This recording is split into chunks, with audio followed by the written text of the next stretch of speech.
Today, we're going to do something really useful and practical. We're going to create a simple API using Flask. And on top of that, we'll add rate limiting. Now, you might be wondering, what's rate limiting? Simply put, it's a way to control how many requests a user can make to our API in a certain period of time. This is super important in real applications because it helps prevent abuse, protects our server from overload, and ensures a smooth experience for everyone using the API. Before we start writing any code, we need to install a couple of Python modules.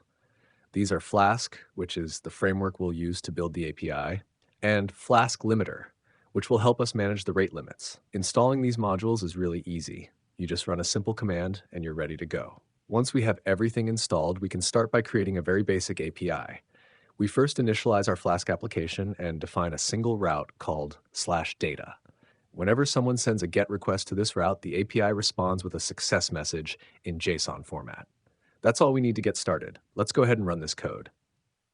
Now, if we open our browser and navigate to the API address, we can see that everything works perfectly. We can send as many requests as we want, and each time we get the success message. At this point, it's unlimited, which is fine for learning purposes, but in a real-world scenario, allowing unlimited requests can be risky. Someone could overload our server with too many requests or even try to exploit it. This is where rate limiting comes into play. By adding rate limiting, we can control the number of requests a single user can make within a set period of time. To do this, we use Flask-Limiter. We initialize the limiter and tell it to identify users based on their IP addresses. Then we attach the limiter to our route and define a limit, like 3 requests per hour. This means that if someone tries to access the API more than 3 times in an hour from the same IP, they will get an error message instead of the normal success response. Let's test this out. We'll go back to our browser and send a few requests.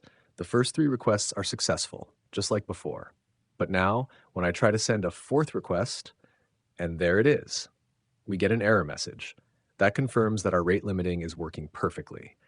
It's a simple addition, but it makes our API much safer and more robust. If you enjoyed this tutorial and want to see more videos like this, don't forget to subscribe to the channel, give a thumbs up, and hit the notification bell so you don't miss the next one. Thanks for watching, and I'll see you in the next video.